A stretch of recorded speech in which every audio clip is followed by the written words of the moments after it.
Good afternoon, everyone. How y'all doing? I'm good, thank you for asking. My name is Mike Butterworth. I'm the director of the Center for Sports Communication and Media, part of the Moody College of Communication here at the University of Texas at Austin. It is my distinct pleasure to welcome you to this event. This is the Frank Deford Lecture in Sports Journalism, which is connected to our McGarr Symposium on Sports and Society. And it is one of the signature events that we have over the course of the year. And we're really pleased today to be welcoming Dr. Gerald Early.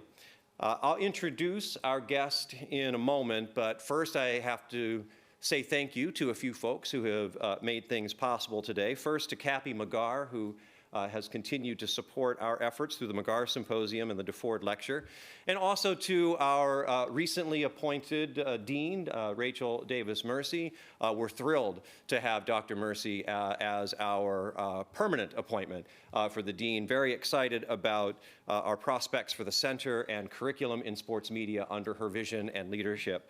I want to thank James Dalthorpe for giving us the platform in the room here today, and also would like to thank Chris Hart, our manager for the Center for Sports Communication and Media, and Keith Berner and all of those who have helped us with the technology to stage the event today. And, of course, I'd like to thank all of you for being here. Following our presentation this afternoon, we will have time for question and answers, and you can see the microphones are here at the front of the room, in front of each aisle. In the meantime, we invite you to tweet or post. I guess we don't tweet anymore. I guess you just post, right? Whatever you do on your social media, please feel free to share your thoughts during and after the lecture today. Now, for those of a certain generation, Frank Deford is synonymous with great sports writing. If you are not of that generation, allow me to share a little bit about the man for whom this event is named. Put simply, Frank Deford is among the most celebrated sports writers in American history. Born in Baltimore in 1938, Deford graduated from Princeton University before he began his career with Sports Illustrated in 1962, a time when Sports Illustrated was emerging as the dominant force in sports media. He went on to write 15 books, including 2 that were made into movies, Everybody's All-American and Alex, The Life of a Child, and the latter of those 2 was a memoir about his daughter, who died at the age of 8 from cystic fibrosis. Deford became a vocal advocate for the Cystic Fibrosis Foundation, where he served as national chairman for 16 years.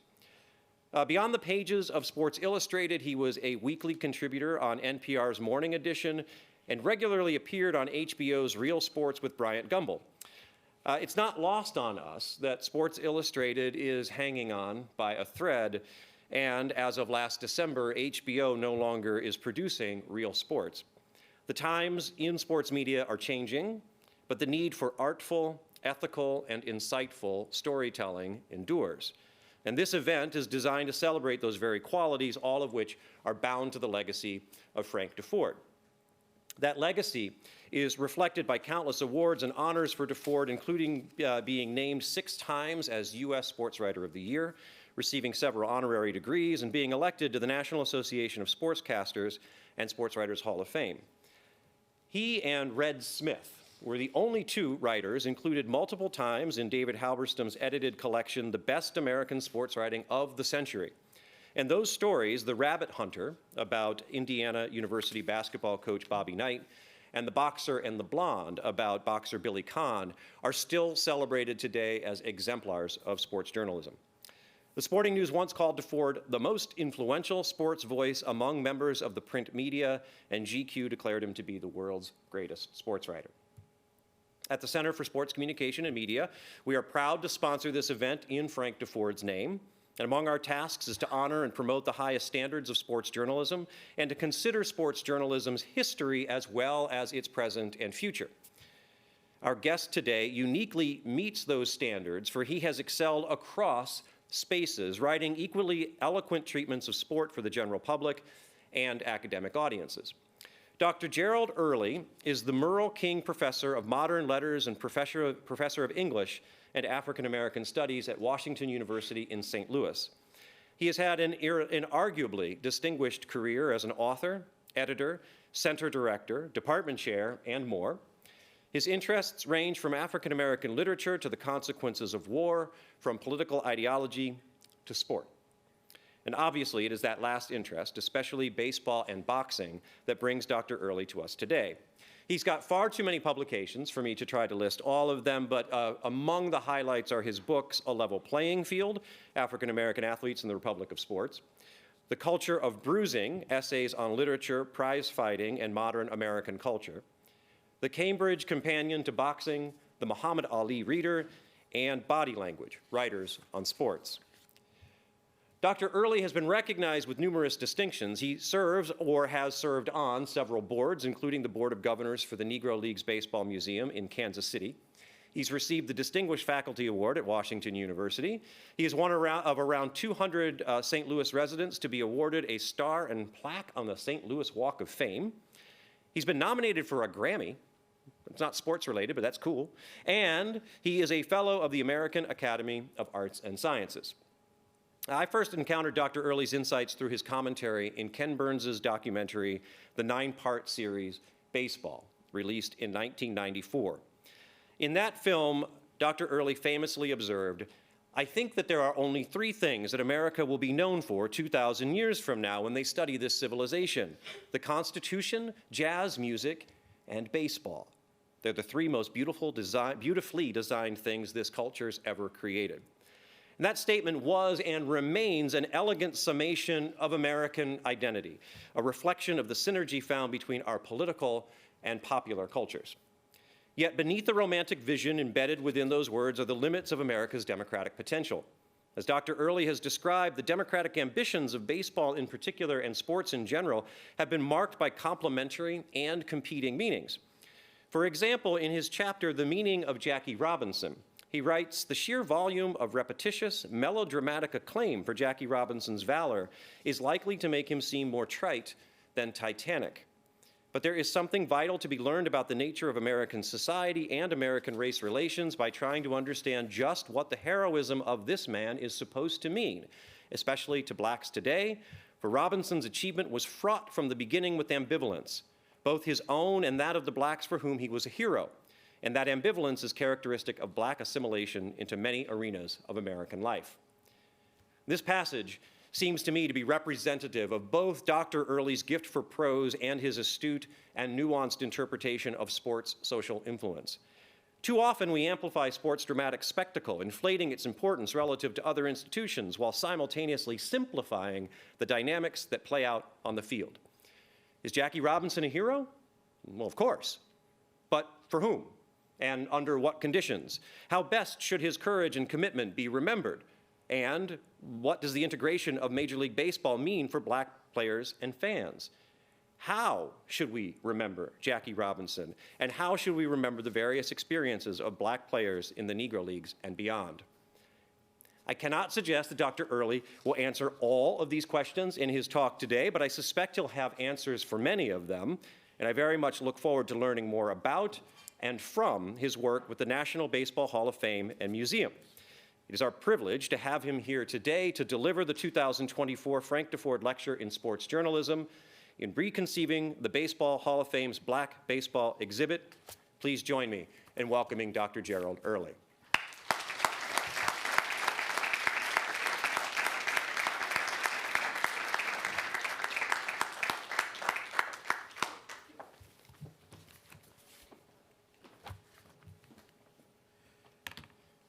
Good afternoon, everybody. I appreciate everybody coming out. It's very nice of you, because I know people, have many other things they could be doing. So thank you for coming. I'd like to thank Michael Butterworth and the Center for inviting me here. It's a great honor for because the other people who've spoken in this series have been heroes of mine, and so it's a great honor to be here and to be part of that.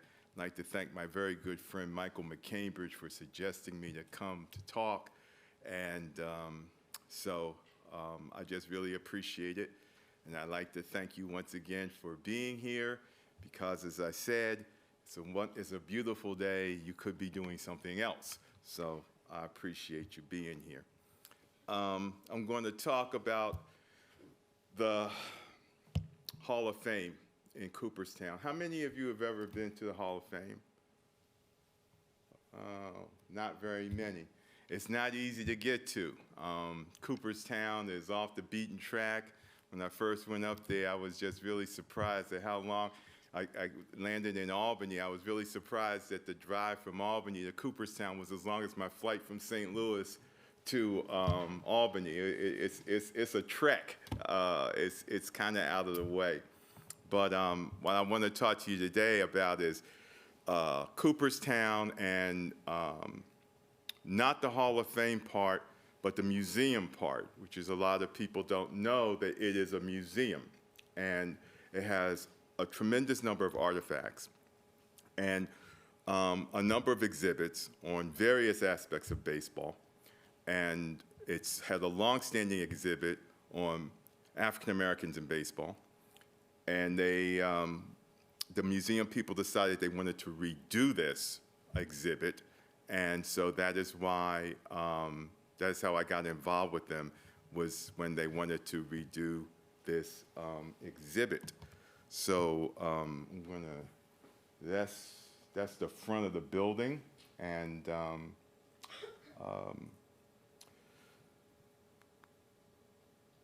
going to talk about this exhibit. This is the name of the exhibit that was there, which is called Ideals and Injustices. And I will talk about that in a moment. My work as a consultant for the National Baseball Hall of Fame and Museum, it began June 20, 2022, when I and 4 other consultants met with the team of curators at the museum in Cooperstown. The other consultants are Rob Ruck, who is a historian at the University of Pittsburgh. Rob Ruck has written several books on blacks and baseball, or Latin, or the Dominican Republic and baseball. He wrote a book called Sandlot Seasons, Sport in Black Pittsburgh. He wrote a book called The Tropic of Baseball, Baseball in the Dominican Republic. And he wrote a book called Raceball, How the Major Leagues Colonized the Black and Latin Game. Larry Lester was another consultant. He is an expert on the Negro Leagues. I mean, if there's anyone, he's the kind of guy, if you ask him, well, what on June 30th, 1938, where were the Kansas City Monarchs playing? And against, he could answer that. I mean, he has that kind of mind. He knows that much about Negro League baseball. I mean, it's astonishing what he knows about Negro League baseball. And his big book, he wrote this monumental book called Black Baseball's National Showcase, the East-West All-Star Game, 1933 to 1962. When the Negro Leagues were around, their big showcase game was not their World Series. Their big showcase game was their All-Star game. And they attracted their biggest crowds for the All-Star game that they had every year. And he wrote this monumental book about that. And the other one is Kent State University, Leslie Heafy. She wrote a book called The Negro Leagues, 1896 to 1960, along with some other books. I don't want to list all of them. And then finally, Rowan Ricardo Phillips, who is an author of an upcoming book about black baseball. He's a award-winning poet. He is also a journalist. He's written on many other sports other than baseball. He's a terrific writer, and he's writing this book on, he's writing a book on black baseball. So why was I there with these people? Well, I was there with these people because I appeared in this Ken Burns documentary on baseball. That was one reason I was there. I also appeared in Ken Burns' documentary, The 10th Inning. He did a sequel to baseball. I also appeared in Ken Burns' documentary on Jackie Robinson. So I was in 3 of Ken Burns' baseball documentaries. I think they might be the only 3 he made, and I was in all 3 of them. And so I got known for my connection with baseball through Ken Burns. And so I think that was part of the reason why I was there. I think the other reason I was there was because I'm a professor in African and African American studies, and I think that the people who were doing this thought it was really important to have somebody who was a professor in African and African American studies be part of this. So, the lead curator, Tom Schieber, told us at the first meeting that the hall wanted not simply to update its current exhibit on blacks in baseball, but to reconceive it. The exhibit at the time of our first meeting was entitled Ideals and Injustices. This was created in 1997. When it was created in 1997, its original title was Pride and Passion. The name was changed to Ideals and Injustices in 2020. It was changed as a result of the Black Lives Matter movement and the George Floyd murder. Injustices seemed like a stronger word to use in connection with the exhibit, and that's one of the major reasons why the title was changed. So current events can do strange things to history. And this exhibit had also been up for 30 years. That's ancient in museum land. It was time to change it, and particularly when you're talking about an exhibit that's dealing with race, it almost always would need to be updated much more frequently, actually, than they had updated it. So 30 years was a very long time. So it was due to be changed. There is today a great deal of a big issue about giving offense to some segment of the public when you're doing exhibits in a museum. It's a bigger concern now than it was 30 or 40 years ago. And the curators talked to us about that. They're concerned about giving offense to people. Now, here was the example that one of the curators gave. One of the curators told the story about how some of the visitors at the hall were offended by the word Negro. These were not black visitors. The hall gets very few black visitors. 97% of the people who come to the hall are white. Less than 3% of the people who visit the hall every year are black. The people who were offended were whites because they thought the term Negro was racist. They did not seem to understand that Negro was a perfectly acceptable term, a preferred term among blacks until the 1960s. A change in nomenclature amounted to a moral condemnation of the past. It would be ahistorical and irresponsible to call the Negro National League something else. You can't call it the Black National League. That wasn't what it was called. It was officially called the Negro National League. You cannot refer to the historical period of the New Negro Renaissance as the Black Renaissance. That's not what people called it in the 1920s. You can't call Marcus Garvey's newspaper, which he called the Negro World, you can't call it the Black World. It was called the Negro World. You can't change things because of different fashions that have happened today. You cannot change the names of stuff in the past. So you can't change something now that please current sensibilities. This is very important to know when you're doing an exhibit, when you're doing something historical, when you're doing some kind of public history thing. You can't change things because people no longer use the term. Black people had actually invested a lot in the word Negro. For many years, they campaigned with the mainstream press to capitalize the word Negro. So it was very nice that there were white people who meant well, who were offended by this word, who thought that the word shouldn't be used, but in doing history, the word has to be used. And this is one of the examples of, as the curators were explaining to us, about trying to get people to understand the nature of history and to understand that you can't change history. History is not a taste. History is what it was, and you have to learn to live with whatever it is. Here is another example I'm going to give you about dealing with current feelings today as opposed to the past.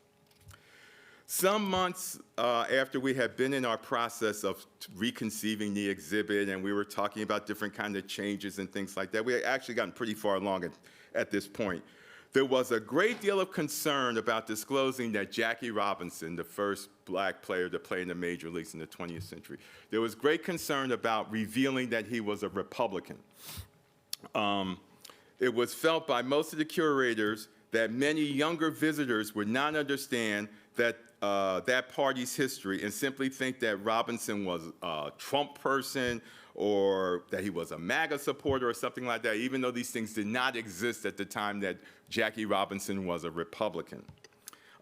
There was particular concern about black and white visitors not terribly familiar with Robinson's life who would think that the exhibit denigrated Robinson by identifying him as a Republican, or that we were in fact outright lying about him being a Republican and we just made it up to be controversial and he really wasn't a Republican at all. He truly was. Besides the fact that Robinson, besides that, the fact was that Robinson, the fact that he was a Republican was not mentioned in this exhibit. It's not talked about that he was a Republican. At first, I was sympathetic to this concern and felt it was best not to mention Robinson's political affiliation, and I said so at the meeting. Leaving the meeting, I became uneasy. I began to question whether we were trying to conceal something about Robinson by not mentioning the fact that he was a Republican. We were going to discuss Robinson's political activities. When Robinson left baseball, he became very politically active. He was very involved with the Civil Rights Movement. He knew Dr. Martin Luther King, so forth. So he was very politically involved. And if we were going to show Robinson in this light, it seemed as important to show his friendship with Nelson Rockefeller, who was the governor, Republican governor of New York, as it is to show his friendship with Martin Luther King. Robinson never tried to hide that he was a Republican. It was quite publicly known. He publicly stated that he was a Republican. He publicly stated that he didn't, his disagreements with Democrats and the like. So this was not something that he hid. So in mentioning it in the exhibit, it wouldn't be as though we were mentioning something that he didn't want mentioned. It was publicly known. He spoke of it at length in his autobiography. He had quarrels with the conservatives in the GOP, and he was very unhappy at times with being a Republican.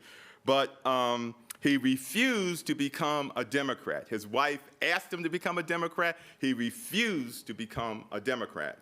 He could have done that even though, when he was very unhappy with the Republican Party, but he didn't. Moreover, Robinson, by virtue of his newspaper column, was a political commentator who had he had political quarrels with people of the day like Malcolm X and Adam Clayton Powell. He publicly went back and forth with these people. So he was a very political person. So none of this, talking about him as a Republican, mentioning that he was a Republican was not, as I said, revealing something that was private or something like that. So we would not have been outing him if we had said he's a Republican. So I felt that it was important for Washington to, why did I say Washington? I felt it was important for Robinson to be understood and not sanitized. And I was thinking that if we don't mention the fact that he's Republican in this thing, that we're sanitizing him in some way, that we're trying to make him more acceptable to the public, whatever, that we were sanitizing him, and that made me feel funny. The fact that he was a Republican was very important in understanding his life after baseball. And the major reason he was a Republican was because at the time the Republican Party was the party identified with business. And he was very, very big with business. All of his work after he left the baseball was involved with business. He wanted black people to have businesses, and this was very important to him. His belief in being and having black enterprise was not the result of any kind of his being an Uncle Tom. As a matter of fact, it was quite the opposite. It was the result of his enormous racial pride.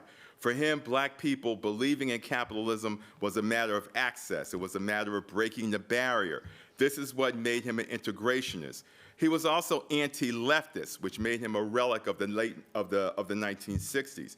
Black radicals criticized him all the time during the 1960s. It was this strong belief in business as a builder of people that made him a Republican.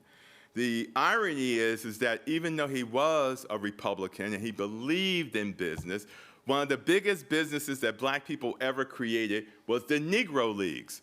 Did he like the Negro Leagues? No, he hated the Negro Leagues. He despised the Negro Leagues. He thought the Negro Leagues were a terribly run business. He thought the Negro Leagues did not understand the nature of how to treat black athletes. He thought that the business was run in a way that was actually insulting to its customers and insulting to the players. He was very critical of this, and he said so in a magazine article in Ebony in 1948. He said this and a lot of people attacked him for saying this, that he thought the Negro Leagues were an incompetently run business. So that's a big irony about him, is that here's a man who really loved business, who thought black people should have businesses, and this big business that black people did start called the Negro Leagues, he hated it, and he thought that it should be not gotten rid of, but he thought that it needed to be run much, much better than it was. So,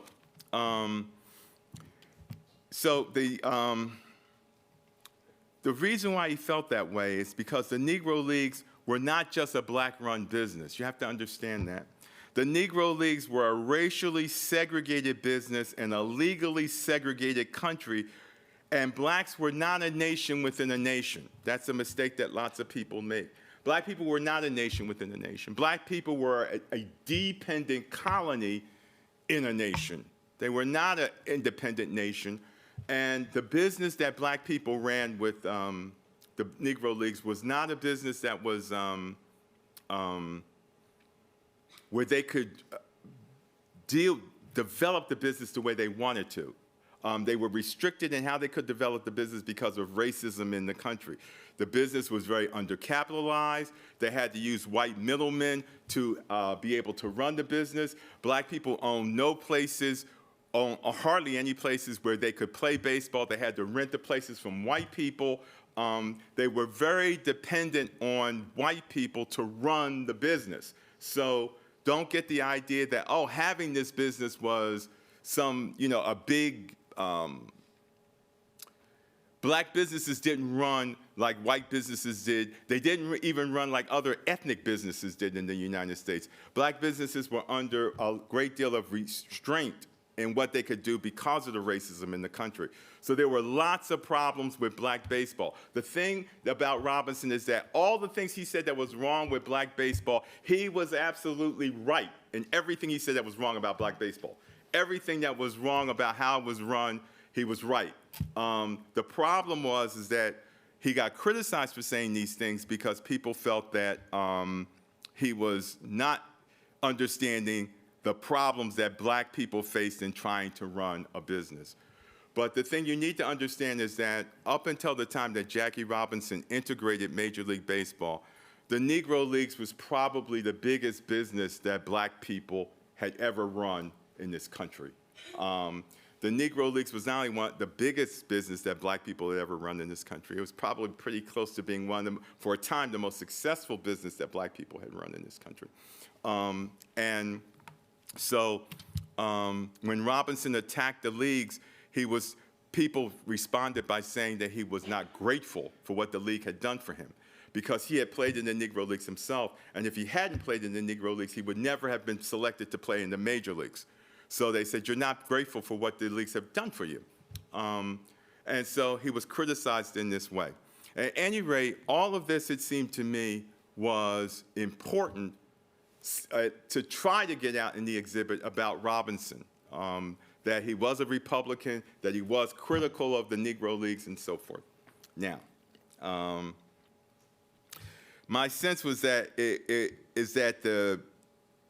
the museum didn't want to do this and didn't want to go this way because they felt they would be diminishing him as a hero. So once again, it's the issue of what you can do in an exhibit.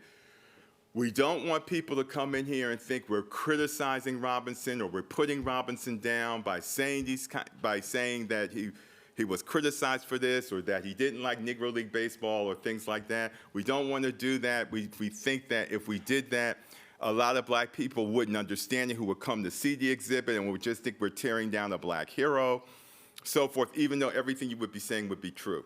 Now, so you have to make certain kind of choices. So here was the reality about making a particular sort of choice. What can you say what's the limit of what you can say about somebody, regardless of whether what you're saying is, leaving aside the issue of how you can squeeze it into space or how you're going to express it into space, just saying that how you're putting it in the space, can you do that and will the public accept it? Okay, it's one thing about the use of the word Negro. The public doesn't have any choice but to accept that because that's what the stuff was called. This is something else. You've got a choice about this. You can present this person in this way, or you can present this person in that way. Or you can say, we're going to try to give you the whole person. That's what we were always saying at the meeting. We're going to give you the whole person. We're going to give you the whole Robinson and all this sort of stuff. And everything. We're not giving you the whole Robinson. I'm sorry to say that's not going to happen. And we talked about this back and forth.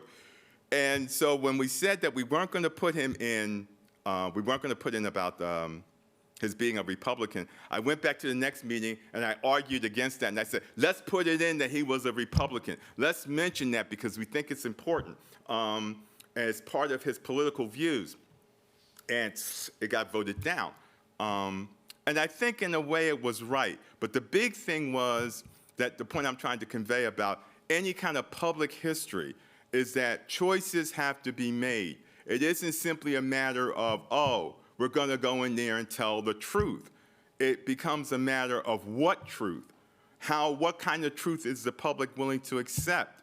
Is this really necessary to say this about this person? That was the thing that came up at the meeting. Is this necessary to say this about Robinson being a Republican? And people decided, no, it isn't necessary to say that about his being a Republican. It isn't really necessary to say his criticism of the Negro Leagues. I don't want to go there. And so these are choices that are made in dealing with public history. And so you might be thinking in some respect that things get suppressed. And that's true. Things get suppressed.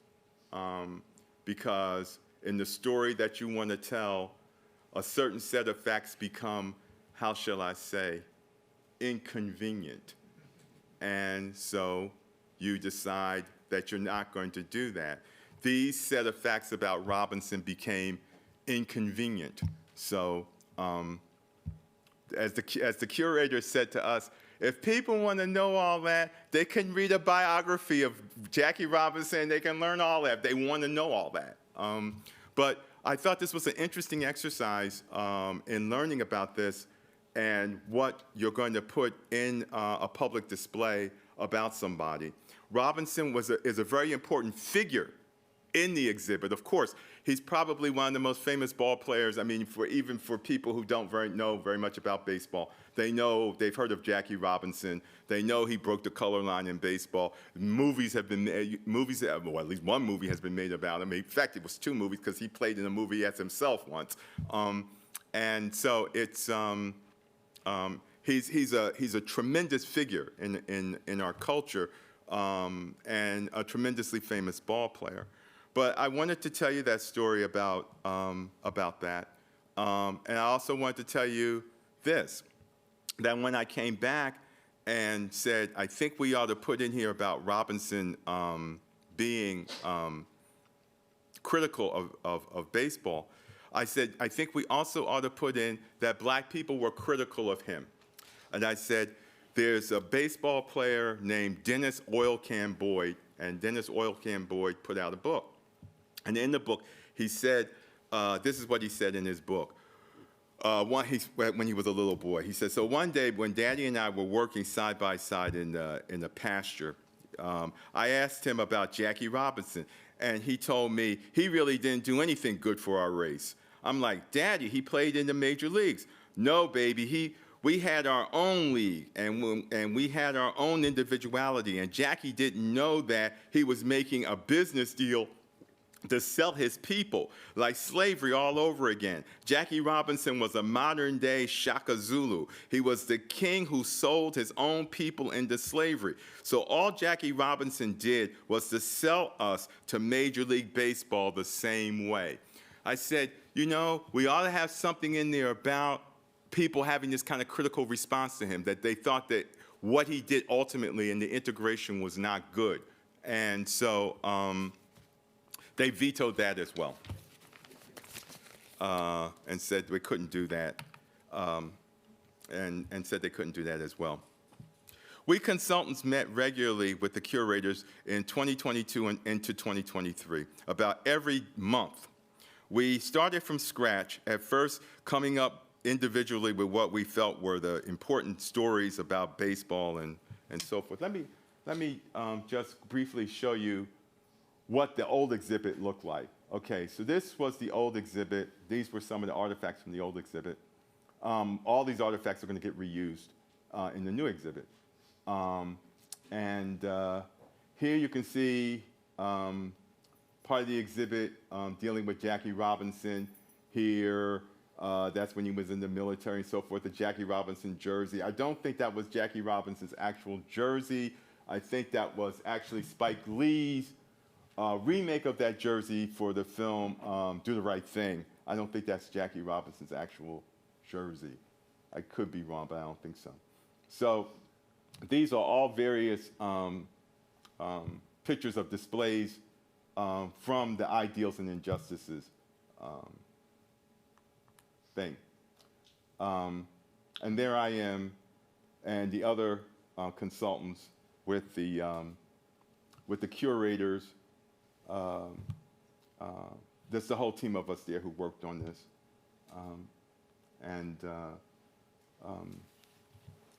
That's Leslie there. This is Leslie. That's Rowan, Larry Lester, and that's Rob Ruck. This is the president of the Hall of Fame, Josh Rawich is the president. So that's all the people. That was the team. We consultants, we started from scratch, at first coming up individually what we felt were important stories about black baseball. Of course, we had to define black baseball, and this process of coming up with stories helped us to do that. So here were the assumptions that we adopted in doing the exhibit. One, black baseball before integration must be understood on its own terms and not as a shadow or imitation of white baseball. Black baseball leagues were not shadow institutions. Two, the exhibit had to be a celebration of blacks playing baseball. The public had to know that blacks have always played baseball for almost as long as whites have in this country. Playing baseball meant something special to black people who played it and the black people who watched it, no matter how precarious the existence of the Negro Leagues were. Three, black institutions, especially the black press, strongly supported black baseball for all of its existence as a segregated sport. The black and the left-wing press also pushed very hard for the integration of baseball. And fourth, and this was, I thought, the most important, all the voices in the exhibits, all the quotes, everything had to be black people. All the voices had to be black. That was the rule, the standard rule we had to go by, was that they could not quote any white people in the exhibit. All the people who were going to be quoted were going to be blacks, which was fair enough. I mean, you know, that all the people who were quoted would be blacks. The insistence that the exhibit had to be from a black perspective or a black point of view, and that all the voices had to be black, in my view, was the most important of all the assumptions that govern our work.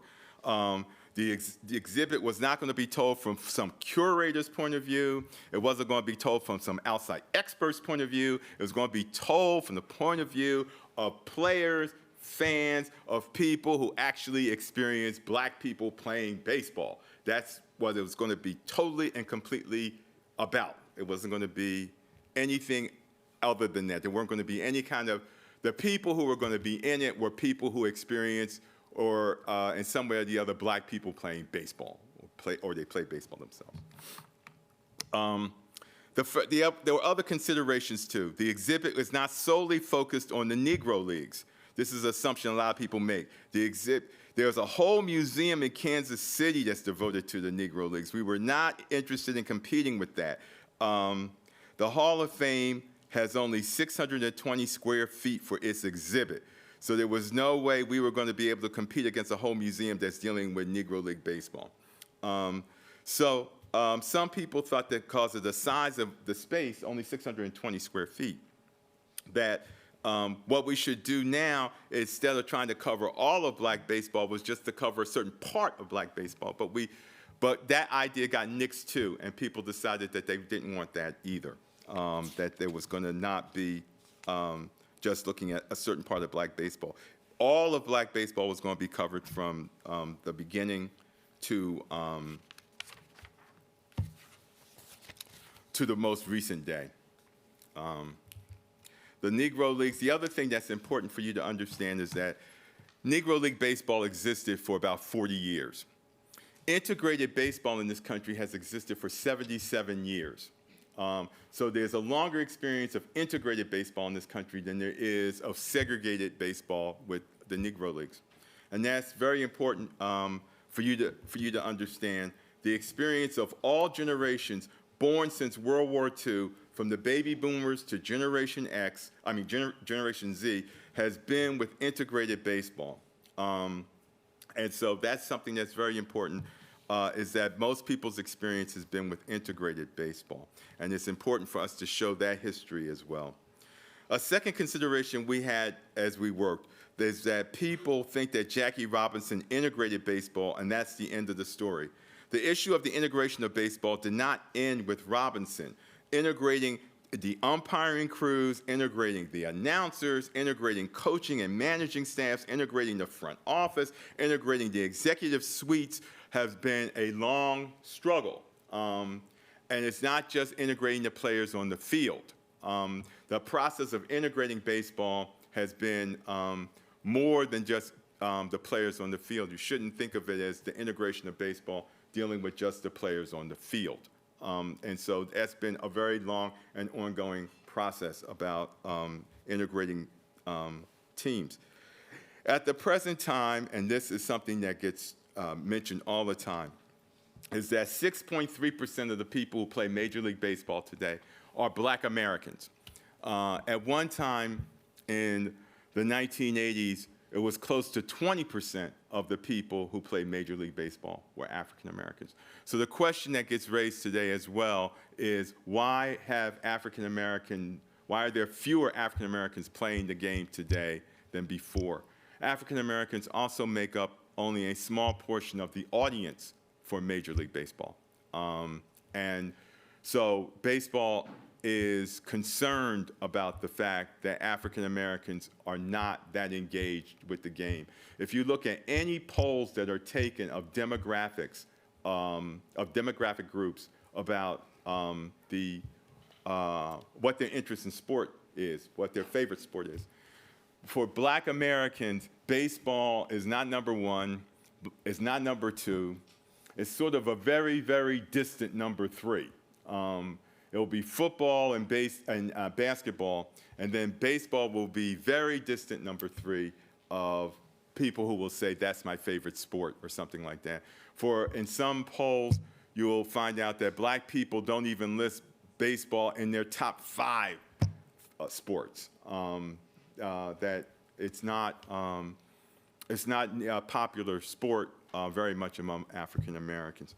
That's another thing that people are trying to figure out, Major League Baseball and so forth, about trying to attract more black people to the game. And the St. Louis Cardinals several years ago asked me did I have some kind of suggestion about how to get more black people to go to St. Louis Cardinal games? And I said, no, I don't have any suggestions about that. And not at all. I mean, what are your suggestions? I don't know. My suggestion, as I was saying at lunch, my suggestion was, well, why don't you give them free tickets? I mean, that's one way to get probably a whole bunch of people to go. And they they naturally didn't take that seriously about giving people free tickets. I mean, they do give away some free tickets and stuff like that for charity groups and things like that. But I said, you have to try to reach out to people in the community, and you also have to try to get people engaged in the game as young people. That's really the key if they want to try to get more African Americans in the game. But, that's another story. So at any rate, there's a story that I had that I contribute. It's the only story that they wound up using of mine at the meetings. of all the baseball stories I had I offered, this was the only one that actually got used, and it's actually going to be part of the exhibit. And it's about the NAACP, the National Association for the Advancement of Colored People, the oldest civil rights organization in America. They award every year something called the Spingarn Medal. The Spingarn Medal is given to the black person every year that the NAACP feels has made the greatest contribution to black people and to the image of black people in the United States. It's a big deal to win the award. It's a very, very prestigious award. Since 1915, when the NAACP began giving out this medal annually for outstanding achievement by an African American, only 2 athletes have ever won it. Both of them were baseball players. Jackie Robinson won it in 1956, and Hank Aaron won it in 1976. Hank Aaron might be a little bit of a surprise to you. You would think that, of course, Robinson would win it because Robinson integrated baseball. But Hank Aaron, you might be thinking, well, why did he win it?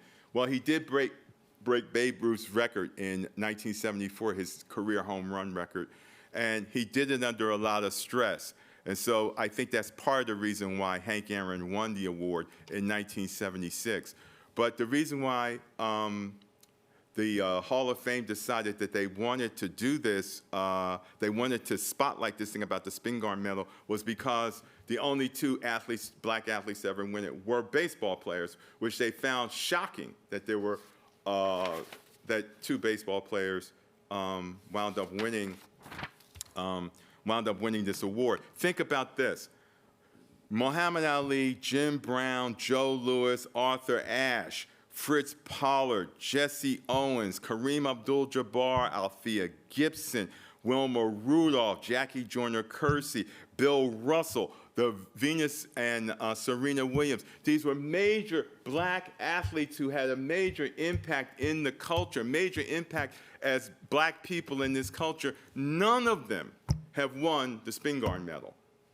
Only these 2 black ball players have won the Spingarn Medal. And so the people at the Hall of Fame were just stunned by that of all these noted black athletes, it was these 2 baseball players that won the award. So they decided that what we're going to do, we're going to display Hank Aaron's Spingarn Medal, because they said, you know, we're going to display Hank Aaron's Spingarn Medal in the exhibit because we have all of Hank Aaron's stuff. Because they told me, you know, Hank Aaron gave us all of his stuff, all his memorabilia. He gave it all to us. So I said, oh, that's great, that's great. Let's go see it, you know, because you know, let's go see it. And so they went and got the boxes and everything, and started looking through the boxes and everything, and no medal. No medal. Looked through all the stuff. They said, well, when you come back next month, we'll find it. You know, so we came back the following month. We couldn't find the medal. It's not there. We looked everywhere. The medal isn't here. The family didn't give it to us. So they will not be showing Hank Aaron's Spingarn Medal in the exhibit. They will be showing Jackie Robinson's Spingarn Medal in the exhibit, which they got from the Jackie Robinson Museum. They borrowed it from the Jackie Robinson Museum. And so they will be showing his Spingarn Medal instead. What happened to Hank Aaron's Spingarn Medal is still a mystery. If any of you guys know what happened to the medal, you know, the folks would be interested. You know, you should get in touch with the folks there. They would love to know.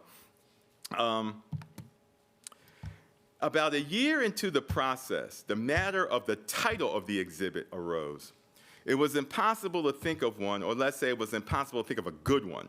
Many titles were suggested. Tom, the head curator, wanted to avoid a title that required a colon, you know, blah, blah, blah, colon, da-da-da-da-da-da. He didn't want that. Because, you know, it was, you know, when you get academics together, we're good at giving up titles that got colons in them, you know, blah, blah, blah, the something, but the something, the something, boom, da-da-da. Okay, he said he didn't want that. Finally, someone suggested, while we were sitting at this meeting, someone suggested Soul of the Game. And that's the name of a movie about black baseball players called Soul of the Game. One of the consultants objected to this title because he did not like the use of the word soul, because he thought that the word was a racial cliche or stereotype. He didn't like that word always being associated with black people, so he said, I don't want to call it Soul of the Game. So Tom began toying around with the idea of souls of the game, just making it plural. And then I mentioned at the meeting that, oh, gee, you know what that sounds like? I said, when you say souls of the game, it sounds like W.E.B. Du Bois's famous book, The Souls of Black Folk. It's one of the classic books written by a black person in the United States. And so a couple of other people said, yeah, it does kind of sound like that. If we call it that, it would seem as though in some way we were paying homage to Du Bois and homage to this book. And so then everybody kind of got on board with that idea about, oh, gee, it would really, just think of it, calling it Souls of the Game, and people would be thinking about being connected to souls of black folks. Now, the only problem, there are only a couple of problems with that. One, Souls of Black Folks not about baseball. Du Bois never wrote anything about baseball. That's one problem. Two, the people coming to the museum, the people coming to see the exhibit, 99.9% of those people have not only not read this book, they have probably not heard of this book. So, we're sitting, so people are sitting up there talking about, yeah, this is great, because it's going to remind people of that. And we went with that. It just shows how you can kind of delude yourself. We kind of went with that and kind of said, okay, fine, let's call it that. And then we have a bigger advisory board that has black players, ex-players on it and stuff like that, who are advising us, and we would meet periodically with them. So we met with them, and we told them about calling it Souls of the Game. And I thought, sure, when we did that, they were going to say, oh, it's a ridiculous title. You can't call it that. Then I explained that how it was an echo of W.E.B. Du Bois's The Souls of Black Folk. And they fell out. I mean, they just thought, oh, God, that's great. That's fair. It seemed like it gave us such gravitas to call it the souls of the game. And then we convinced them that it was connected to the souls of black folk. So it was funny how that worked. That's how the title came to be. And the black ex-players all liked it. They all thought it was great. It had gravitas to it. They all connected it with Du Bois. There's going to be at the exhibit, there's going to be a copy of Du Bois's book there, and so forth. I thought, oh man, this is really something. How that worked. But that's how the title came about, and it got approved that way. I thought that was really quite something about the title of the exhibit. So that just goes to show that sometimes things happen by accident, but the title still, unfortunately for Tom, it has a colon. It's called Souls of the Game, Voices from the Black Baseball Experience. So we weren't able to get around having a colon. But the exhibit's title caused a problem when we got to the book project. I'm writing the book for the exhibit. There's a book that's going to accompany the exhibit, and I'm writing it. All the consultants had been told that a book was planned to accompany the exhibit. Nothing unusual in that. Museums often put out books to go with an exhibit. We were each asked to contribute an essay, and at first it seemed as if the book would be a collection of essays with the consultants' essays, and we would also invite some guests to write essays. When I was asked to consider becoming the main writer of the book, the main editor, I met with the editor from the publishing house as well as the Hall's publication department, because the Hall puts out several publications. The Hall, at that meeting, I suggested that the book would sell better if it were not a collection of essays, but rather a narrative history of black baseball with occasional essays distributed throughout the book.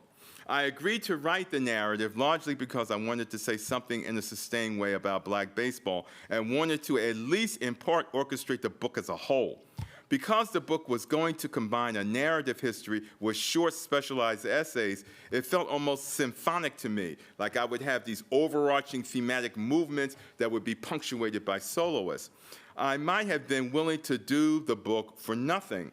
Of course, the Hall could have hired any number of black baseball historians or baseball journalists to write the book, so I felt especially honored to be able to do it. At a subsequent Zoom meeting, the issue of the title of the book arose. I, along with the owner of the publishing house, as well as the editor from the publishing house, and the Hall's publication team, we were all at this meeting. Souls of the Game was felt to be too abstract or poetic for the title of the book. The publisher didn't want to use Souls of the Game. He wanted the title grounded more in baseball, something that players actually said. It had to be short. He suggested, let's play two, something that Chicago Cubs Hall of Famer Ernie Banks was famous for having said. Banks had played in the Negro Leagues, but became a big star and had a long career as a major league player. The problem with Let's Play 2 is that it had been used as the title of two biographies of Banks that came out in 2019. Not only had it just been used and reused recently, but this expression was so associated with Banks that if we put out a book with that title, people would assume it was another book about Banks. And they wouldn't think that it was a book about black baseball generally. I suggested Play Harder, saying that it had the virtue of being short, of being obviously connected to sport, and was something that black baseball players actually said. Everybody else in the room was not at first enthusiastic about this title. They thought it was, in fact, a pretty awful title. But then I started to read them actual quotes from black players using this expression or some variant of the expression. I had most of my trouble in Danville, Virginia, in the Carolina League in '56. I think that's why I hit so many home runs that year, 51 of them, and 166 RBIs.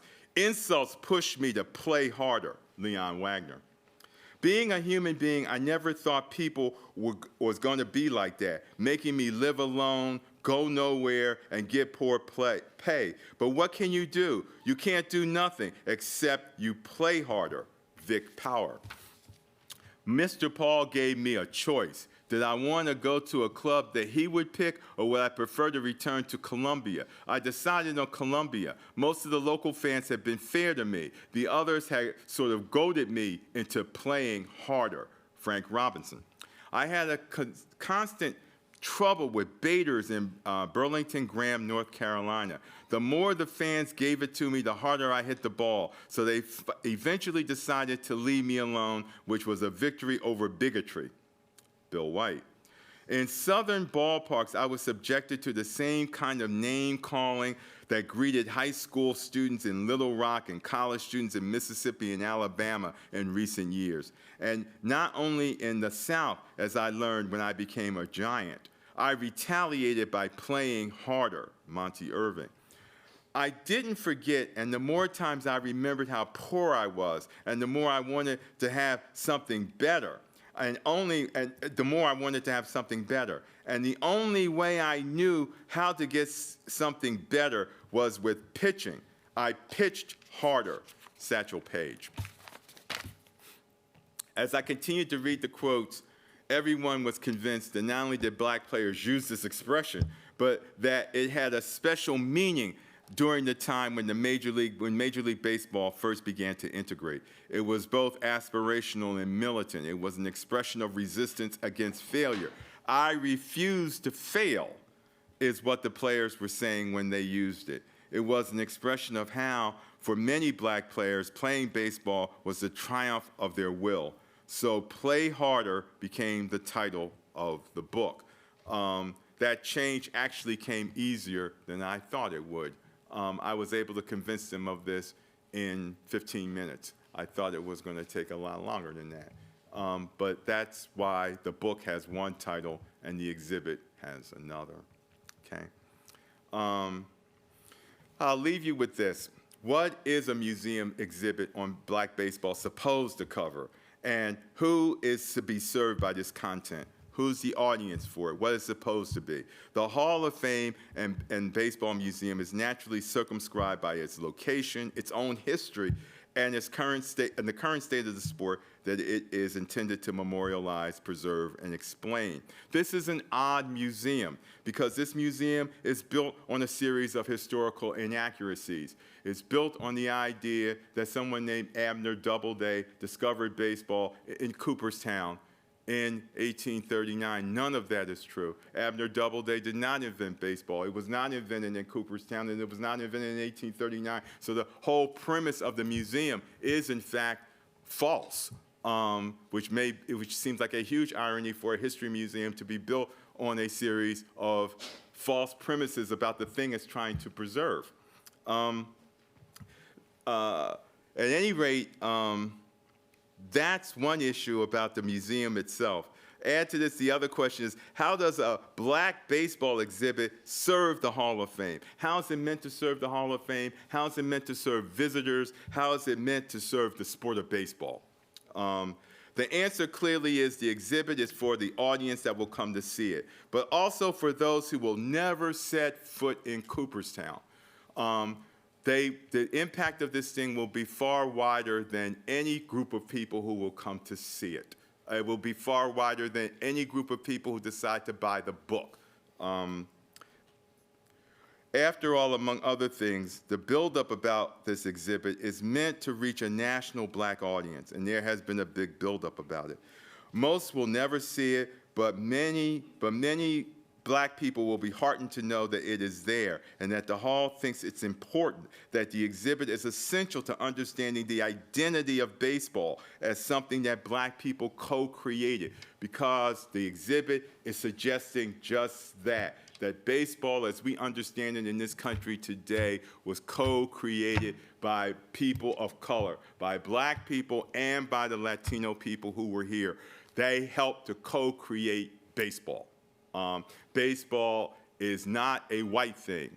Baseball is an American thing from a bunch of different people, and it has always been diverse. It didn't get diverse just lately, didn't get diverse because of Black Lives Matter, didn't get diverse in 2010, didn't get diverse in 1947 when Robinson broke in. It had always been a game that people in this country, no matter what their race was, wanted to play. In fact, it was a game that people, no matter what their gender was, wanted to play.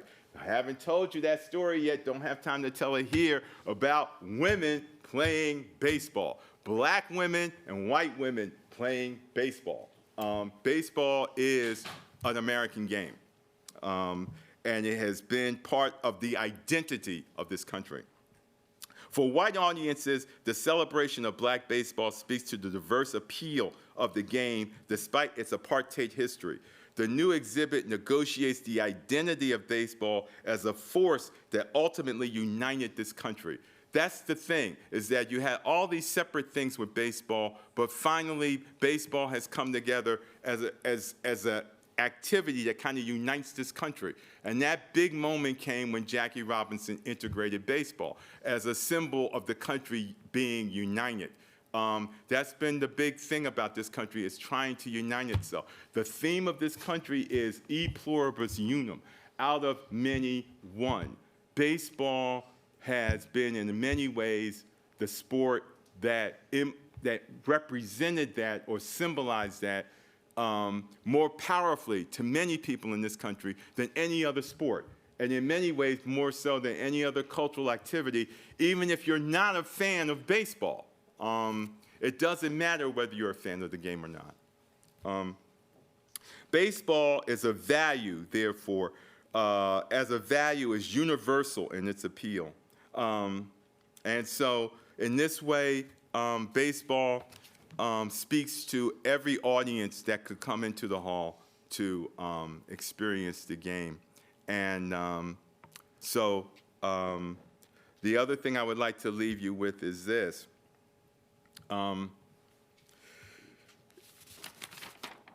Make no mistake, the hall is sparing no expense to make this exhibit probably the most up-to-date and engaging of all the exhibits it has.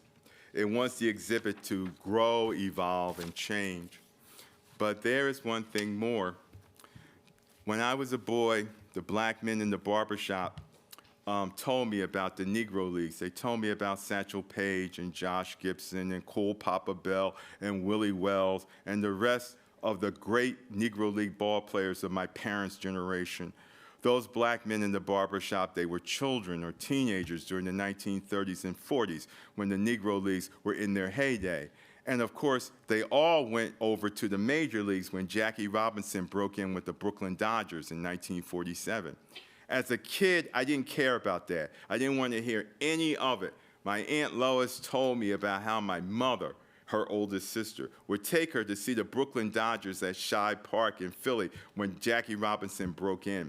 We screamed our heads off whenever he came to bat. Whenever he did anything in the field, we were praying that the Dodgers would beat the Phillies' brains out. And we dared any white people sitting around us to say anything about it.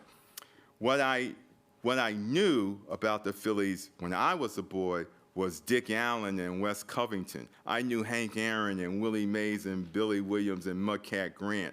I didn't know anybody named Jackie Robinson or these old Negro League players. What made them so great?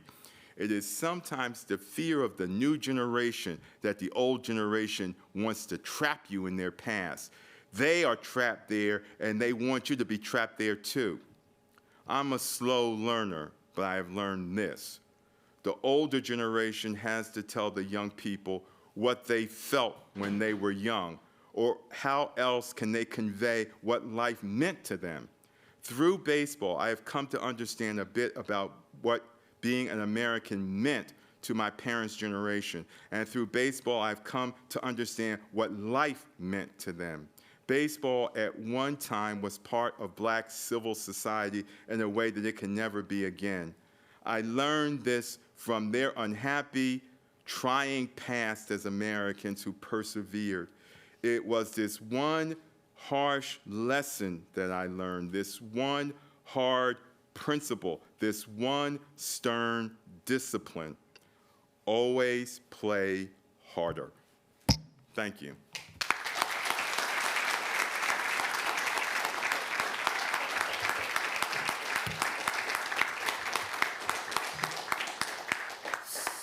So, we have 10 or 15 minutes if you want to come forward with any questions you may have. Okay, I'll ask the first one. Gerald, I wonder if there is any discussion in this group or with the hall as a whole about Major League Baseball striving to finally recognize the records of players in the Negro Leagues. If you could speak to that. Yeah, there is, and the hall has devoted people to that. Some of you may be aware that in 2021, I believe, Major League Baseball decided that three or four Negro leagues would be classified as major leagues, and so they would be the equivalent of Major League Baseball, and so their records and those stats from those players would now be mixed in with Major League stats. They wouldn't be separate stats anymore. They would all be blended together. So that was so that's a very important thing. So in other words, now what it is that Jackie Robinson didn't come from Negro League Baseball to Major League Baseball. He came from a Negro League Major League to the white Major League. The shift was not a promotion. It was sort of lateral now because they're both equal. The whole thing with the statistics with black baseball is that, there aren't a lot of statistics with black baseball because the black baseball was not, didn't keep records as carefully as white baseball did. There were lots of reasons for that, but the statistics aren't as good. Plus, they didn't play as many games as Major League Baseball did, or what they call organized baseball. Okay. Organized baseball, for those of you who don't understand the term, organized baseball simply means that you have a league and the teams in the league play each other. And that's how your season is constructed, is that the teams play each other and your season is totally built on that. And that's called organized baseball. If your team is not part of a league and your team is just barnstorming or playing or something like that, if you're doing that, that's called, well, I don't want to disorganize. It's not organized baseball.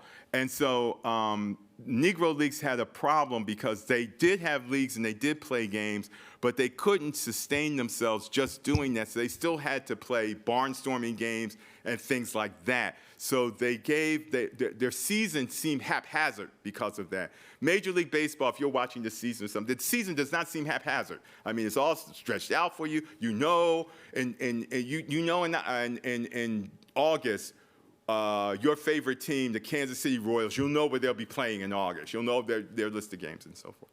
So I think that it's been a task for them to change these things because to integrate these statistics, and they're still working on doing that. It hasn't changed that much the status of players. Ty Cobb is still Ty Cobb. Babe Ruth is still Babe Ruth. And I mean, those records still remain pretty much the same. But it has made some changes in other areas that people have to get used to. And now all of that stuff is being presented in one integrated way. So your experience when you go to the museum now, when you go to the parts that's dealing with stats, is not that, oh, you have Negro League stats here, then you have, that's all integrated into one set of stats. And so that's probably the biggest adjustments that some people have to make, is understanding that it's now all one set of stats. All of these people are all considered the same. You know, it's not like they're something else. They all have the same status as Major League professional players.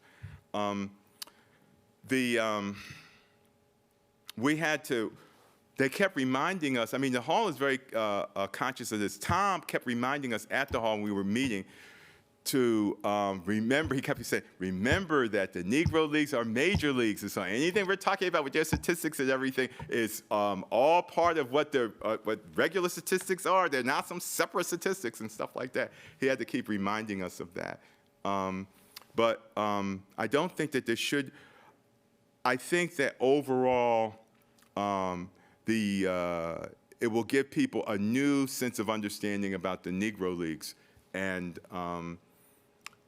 as Tom said, he felt it was good because he felt it got rid of separate but equal.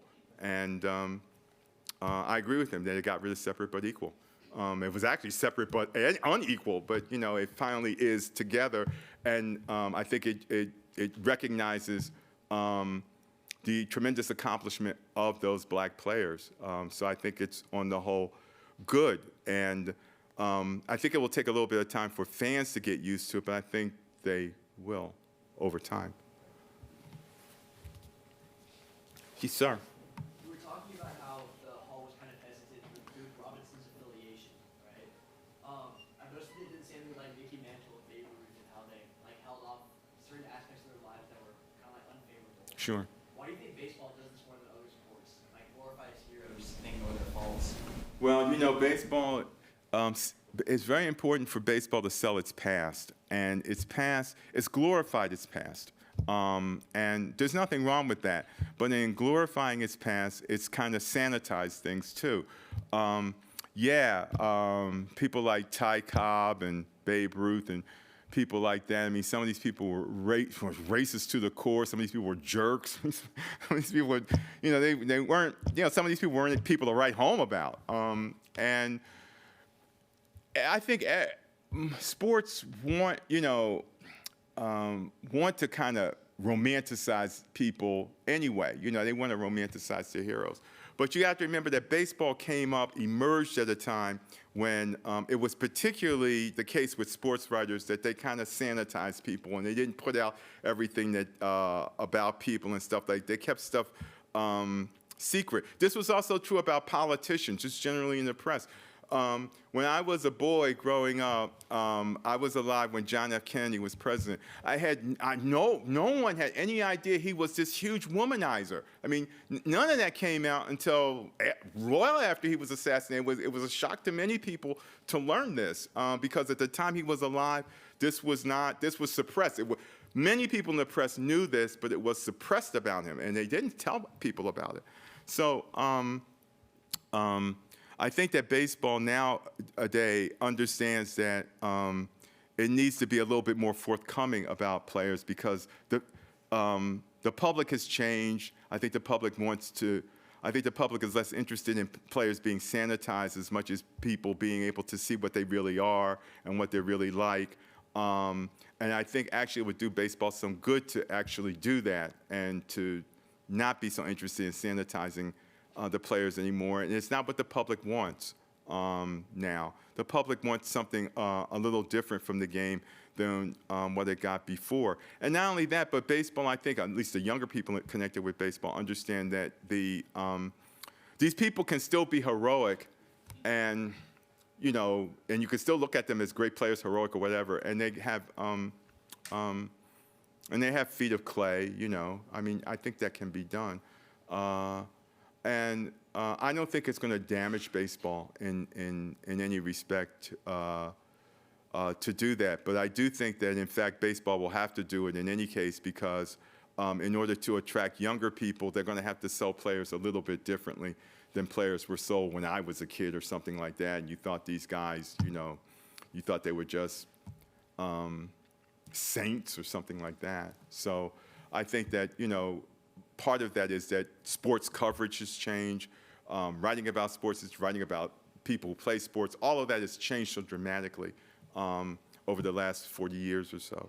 So I do think this will happen in baseball. And I do think that baseball also has to make this change because I fear that among younger people, sometimes the way the game is presented is old-fashioned.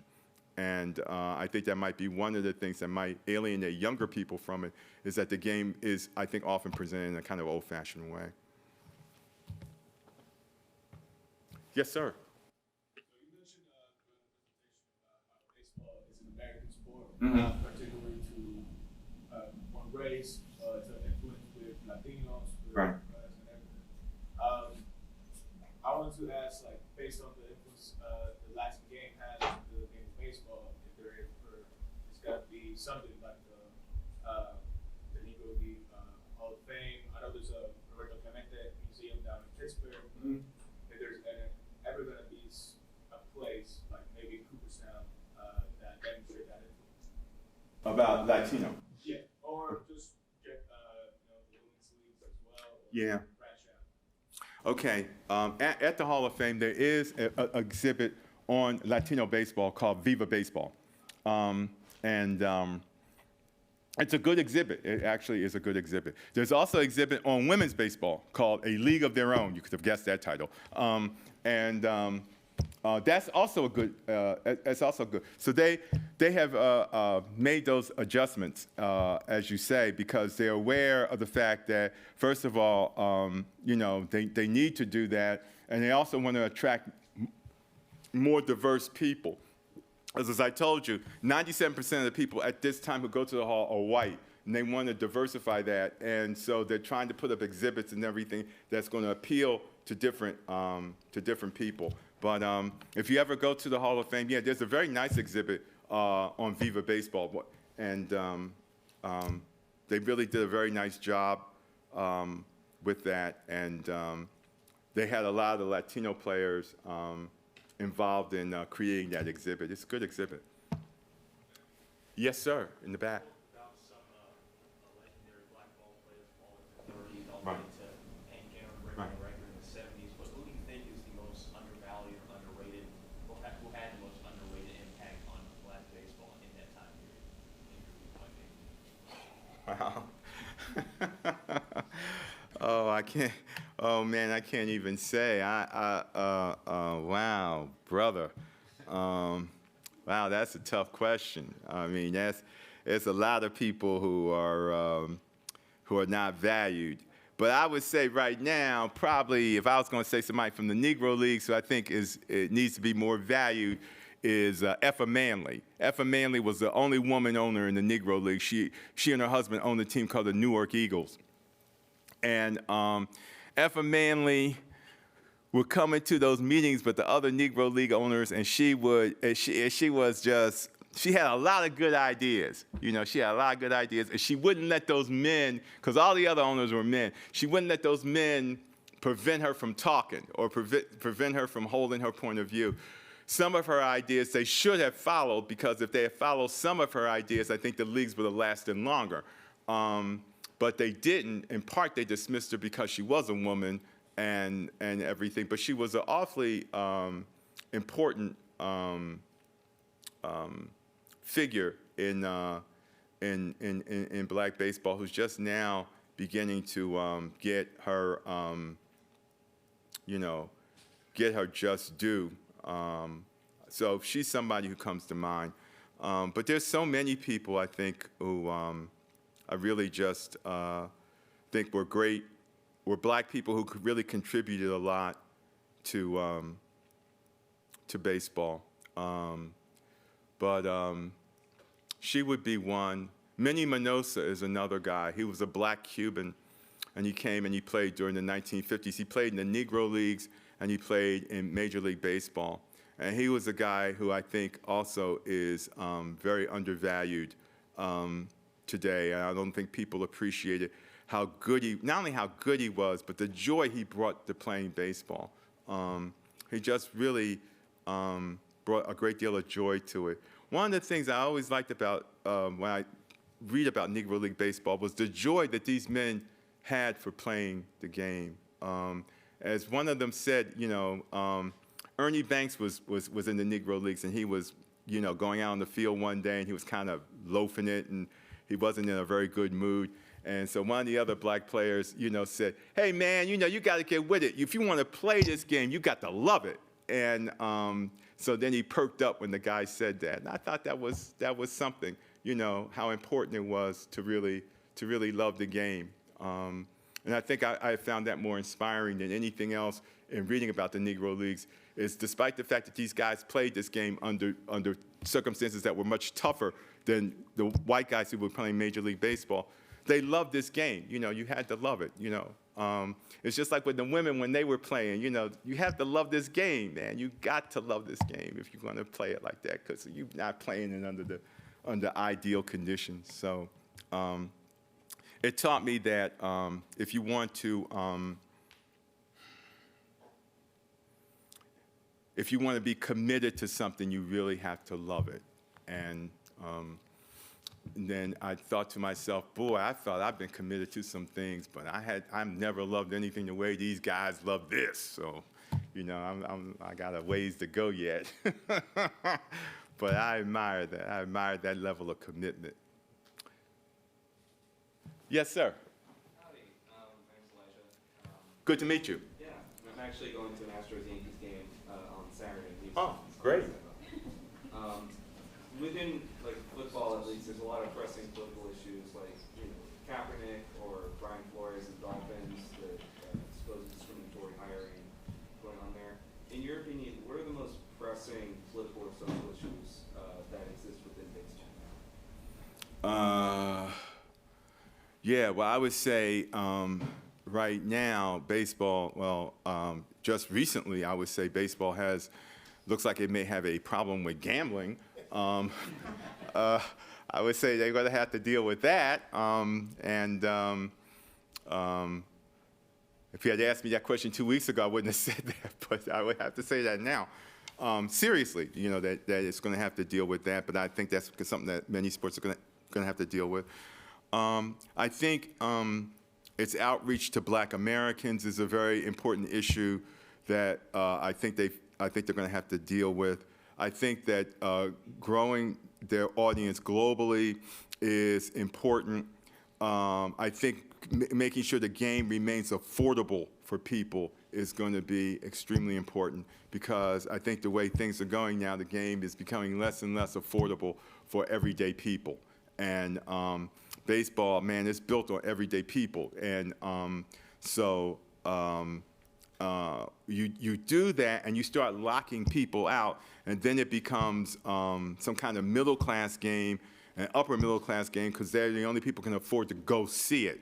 And I believe that baseball, if it wants to claim to be the people's game, democracy, and all that kind of stuff, it needs to make sure that it is able, that everyday people can still afford to go out and see baseball games. And I fear that that's becoming less and less possible. So those are some of the issues. that I see. I feel that baseball needs to be able to appeal to young people. I think as part of its future, it has to appeal to young people. I don't know how many of you saw Chris Rock, the comedian, did a thing on baseball. You could probably get it on YouTube, but he did a thing on baseball about baseball being white. It's really funny. I mean, it's not meant, I don't think it's meant totally to be funny. It was sort of also meant to be serious because he's a serious baseball fan. And he was saying, you know, if y'all don't get black people, if y'all don't get young black people into this, you know, baseball is never going to be seen as being hip because young black people are important to make something seem like it's hip and all this sort of stuff. But you could probably get on YouTube if you do Chris Rock baseball or something like that. And it's about 10 minutes, and it's worth checking out because it's partly funny, it's kind of sad, and a lot of it is true about what he was saying, because he said, I feel alienated as a black fan of baseball and everything, and I thought it was a very interesting thing. But I do feel that baseball needs to appeal to young people more than it does. In St. Louis right now, I would say that soccer has a bigger appeal to younger people by far than playing baseball. Yes, ma'am.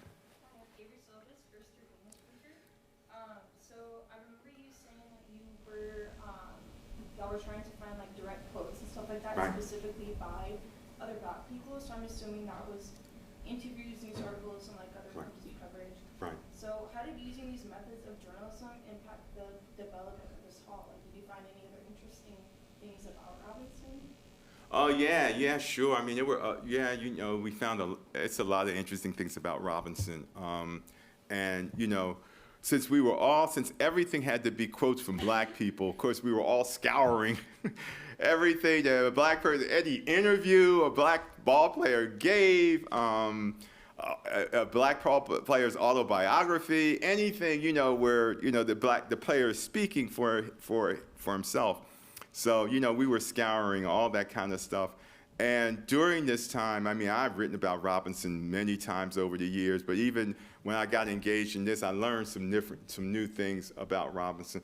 Two things happened, actually. I learned some new things about Robinson, but then the old things that I knew, I kind of could see them in another light. And so that was very helpful to me, too, in just thinking things through. And that, you know, you got all these quotes and everything, and of course, most of them don't get used. I mean, we came up with hundreds of quotes, and most of them don't wind up being used, but it was, I think it was a great experience for all of us to go around hunting for stories and hunting for these quotes and stuff like that. And of course, when we were doing this, and, you know, at first when we, you know, Tom, the lead curator, said, don't think about space. You know, just think about ideally what you would want this to be. Don't think about space. We had an exhibit, you know, we had kind of mocked up an exhibit that was going to take up all of the Hall of Fame. You were going to even have to take the plaques out. we had taken over all of the Hall of Fame with this black exhibit. So so of course, you know, after, you know, doing all that, then he said, well, now we have to bring it back down to reality and everything. But I think it was a wonderful exercise, and the thing I found most interesting about it was going back into the past and learning about how much the sport meant to black people and playing it. The other thing I think that all of us came away with was how transnational the sport was, because black people went to Latin America to play the sport back during the days of segregation. And Latinos came up here to play the sport, and dark Latinos had to play with the Negro leagues. They couldn't play with the white people. So they were segregated too, because they couldn't play with white. So they were forced to live among black people because they couldn't, because they were segregated too. And so, you know, that was a very interesting story too about the transnational aspect of this going back and forth, and how the game was really international in a certain kind of way, because the black players played in Venezuela, they played in Cuba, they played in Puerto Rico, they played in Mexico, they played in these places. During the winter, they would go there and play in these places. And so, you know, I think it opened up for us how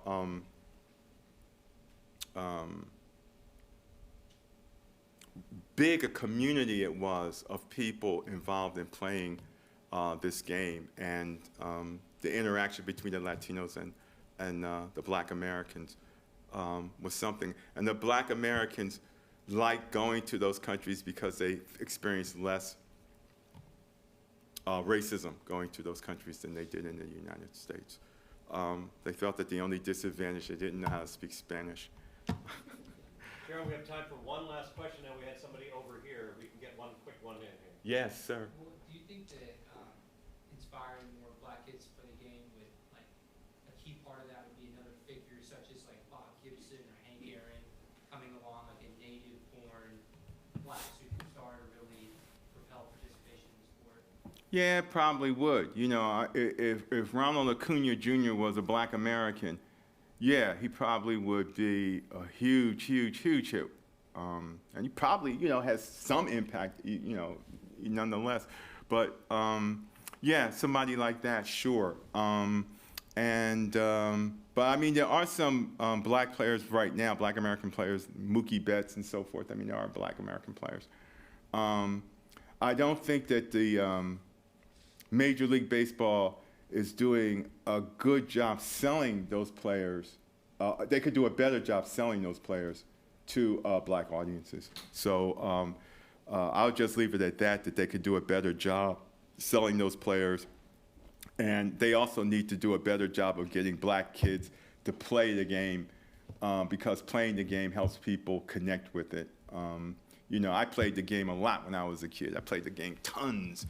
I wanted to be Willie Mays, but God had other plans for me, and one of them wasn't to be Willie Mays. But playing the game a lot when I was a kid meant that, you know, going to the games, I liked going to the games and see people playing the game because I played it myself, and it was fun to play. So that had a lot to do, I think, with my being a fan of the game, was playing it a lot when I was a boy. And everything, but you know, if I had succeeded at you know, playing it, you know, as a boy, it became a, you know, I wouldn't be here now. You know, I would be, you know, I would be.